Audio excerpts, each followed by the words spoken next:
I'm now attempting to finish off the bodywork on the cab, front fenders and get it all in paint.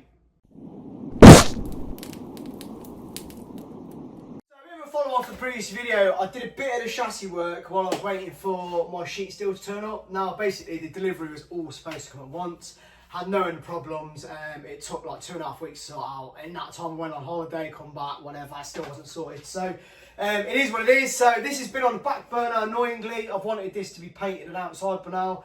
While it's been sat here, it's also flash rusted, which is really annoying. Because it's kind of all over, so I've got to sit there hand scotching it all out. It is what it is. My plan was originally to have this blasted and then do what everyone else does in the kind of automotive industry and this sort of work, would be to chuck a weld through primer over the top to kind of protect it. Now I bought a 2K primer. I'm used to using this 1K stuff in the garage, which is really, really good. I'm not sponsored by anyone, clearly. I get like 100 views a video, but this stuff is amazing. So, and it's weld through. The problem is it's expensive. I go through like packs of 12 like it's water. So to paint kind of the whole thing in this just wouldn't be achievable. So what I did is I bought a 2K one. And then when I looked at a data sheet, annoyingly I should have looked at a data sheet first, especially in the trade that I'm in, it isn't a weld through. So it was like, oh well, I'm just gonna leave it sit here. I'm not gonna bother buying another primer because I've got 7.5 litres of one ready to go. It's a really, the 2K is a really good primer, but it's just, you can't weld over the top. And I didn't really want to, kind of the amount of work this needs all over, I'd be grinding most of it back off anyway. So kind of left that, it is what it is. So annoyingly, it's just sat here flash rusted, whatever. So the plan is now to get on it and attack it as aggressively as possible. So today, I'm going to do the front wings. Now, they're not all being repaired. I'm leaving like dents in as I've covered on the previous video. I've like knocked the worst of it out. But there's going to be some things like, there's little marker holes here where you'd have little lights. So cosmetically, I'm going to fill those. But more importantly, there's going to be stuff like this rear bit where, this is a big old fender, where it's all dented and rusted there. And then obviously on the inner skin, you might be able to see it's rotted. It's got a good corner on it. Hopefully you'll be able to see. But yeah, I'm going to kind of, instead of doing this whole section and removing this kind of nice dent in it, I'm just going to chop it here and we're going to Frankenstein in some new steel. The reason being is because I don't want it to look mint, and also I could just be honest and say I don't have the absolute brilliant bodywork skills. I've got enough to get me through. I've got enough for all this American stuff.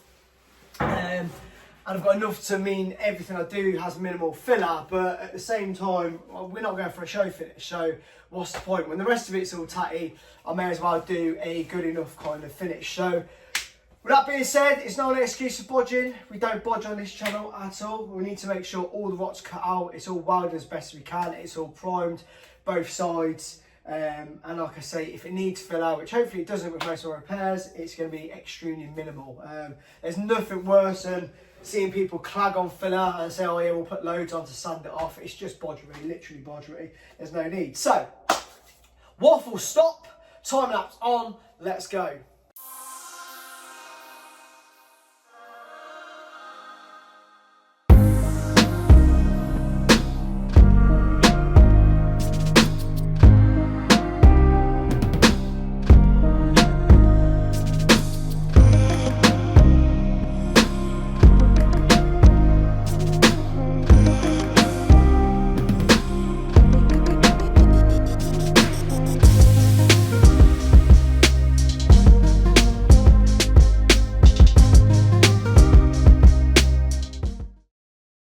So, scummy little bottom bit cut out, you can see, dirty. Now I was originally going to leave this little section in, and then I decided once I'd seen that I had rot behind it to cut that out, which is why it's sort of been tacked back on the rough angle. But yeah, basically I've got to replicate this, probably doesn't need to be exact. Yeah, plan is to get a couple of tools out now, try and knock something up that sort of resembles this, and then try and smash hell out of it with a hammer so it resembles it a bit more. So yeah, that's the plan, Batman. Let's go.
section has been made and clamped in place. Now the original one obviously has a second skin in.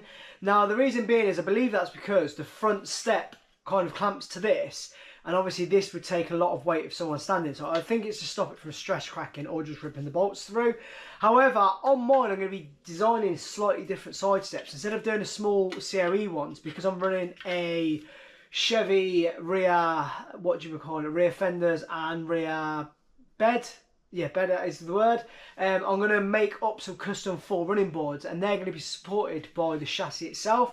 So there isn't really going to be much strain on this part. So I'd rather have less strain on here, no basically water trap, because I think it's going to last actually longer doing it that way, of just a single skin. Now obviously it's 1.5mm thick, so it is a thick skin.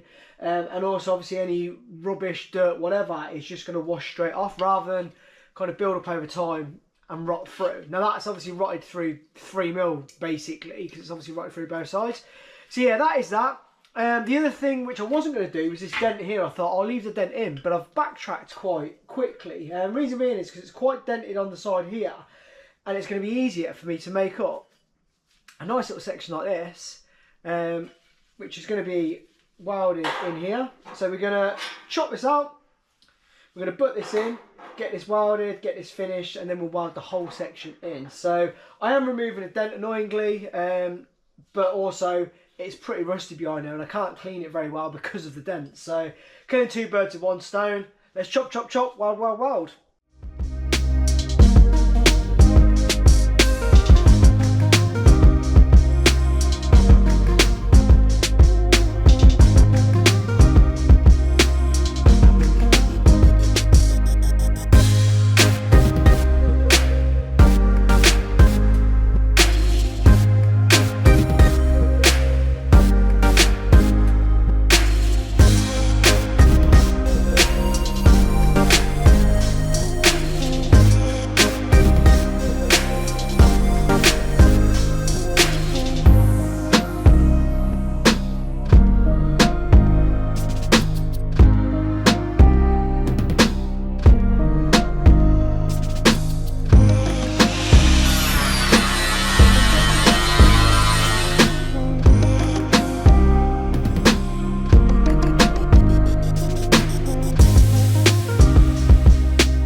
Yesterday I finished off this fender. We've got a new bottom in it, as you can probably see, and I chucked over a bit of 1K etch just to kind of protect it. I chucked it in the house, didn't think much of it. Brought the other wing out this morning, or other fender shall I say, and there's a bit of kind of rot repair in this section here, which you may be able to see by the bits that I've cut out. Currently that fender's in the garden drying. I need it in the sunlight at the minute. Because once I cut this out, I then realised, I don't know why I didn't think, but I then realised that the inner skin sections, which are these bits, had basically rotted against the panel. So as soon as I cut these out, I thought, oh, okay, right, I'm going to need to remove this section. So I've got my little trusty spot wire remover. As you can see, removed the spot wires for it, and it was all kind of messy behind that. So I got all the angle grinder in, dug out all the rust and rot, wire brushed it, and yeah, then I thought, well, maybe I need to go and get the other wing that I've done and do the same with that. So I've done that. Then there was no rot behind there, but there was obviously rust and stuff stuck between. So it's only a matter of time. It could have been like 3, 4, 5 years, but then it would have actually rotted through at some point. So drilled those inner bits out, clean them up with the grinder as best I can. Ideally, I could have sandblasted them, but as you can see, they're sound anyway. We put 1K epoxy on these, 1K epoxy on those. It's weldable. So the case is now going to be just to weld these back in.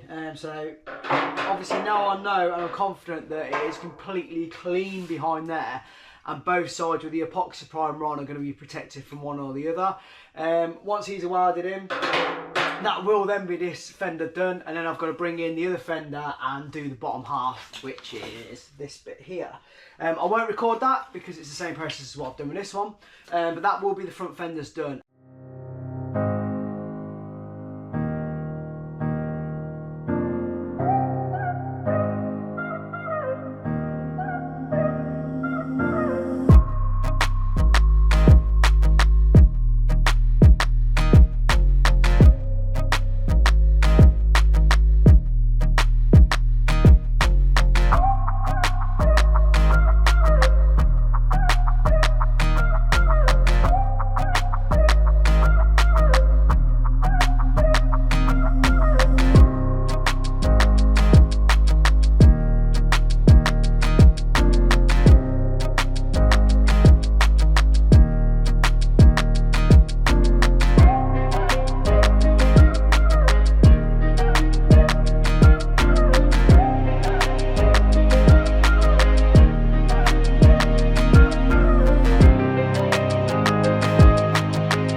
We're outside, and as you can see, I've 2K'd the outside and put Raptor bed liner on the internals of the panels. So you see front end Raptored, front wings, one in the inner supports, which is down here, front grille because I scratched that last time, and pedal box, which I'm not sure if I'm using, but it's done. So the plan is now realistically to leave all this stuff out here for a few days, let it vent off the fumes, and then they'll get filtered into the house for the rest and onto the cab. So I'm going to say thank you so far if you watched the video.